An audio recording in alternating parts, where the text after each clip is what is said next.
Marking the auspicious start of the Durga Puja festivities on the day of Maha Shashthi, Chief Minister Dr. Manik Saha inaugurated two major Puja ceremonies in Dharmanagar on Saturday morning. The Chief Minister officially commenced the Puja proceedings at both the Kali Temple and Ramakrishna Ashram in the northern Tripura town. Addressing the media following the inaugurations, Dr. Saha extended his festive greetings and highlighted the significance of the day. The puja rituals have officially commenced on this day of Shashthi. I was privileged to inaugurate the ceremonies at both the Kali Mandir and the Ramakrishna Ashram, Chief Minister Dr. Saha said.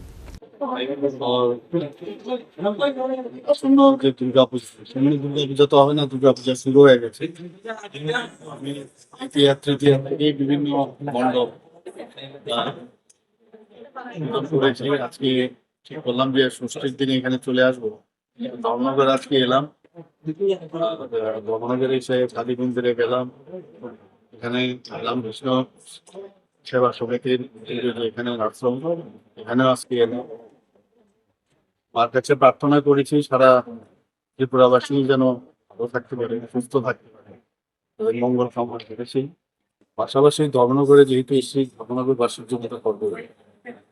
সরকার ডেভেলপমেন্টের যা যা দরকার সব জায়গায় করছে। আমি যখন এখানে এলাম, কিছুদিন আগে আমি ধর্মনগরে এসেছিলাম, এর মধ্যেই অনেক পরিবর্তন আমি এখানে ইনফ্রাস্ট্রাকচারালি দেখতে পাচ্ছি। আরো কিছু করবো।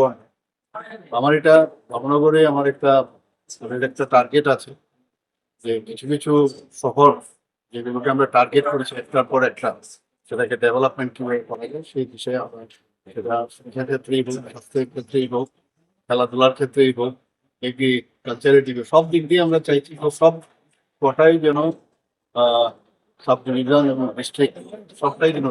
His visit to Dharmanagar on the first major day of Durga Puja underscores the government's participation in the state's most important festival, reinforcing the cultural and traditional importance of the celebrations. Security arrangements were tight for the Chief Minister's program. Bureau Report, Chini, Khorang.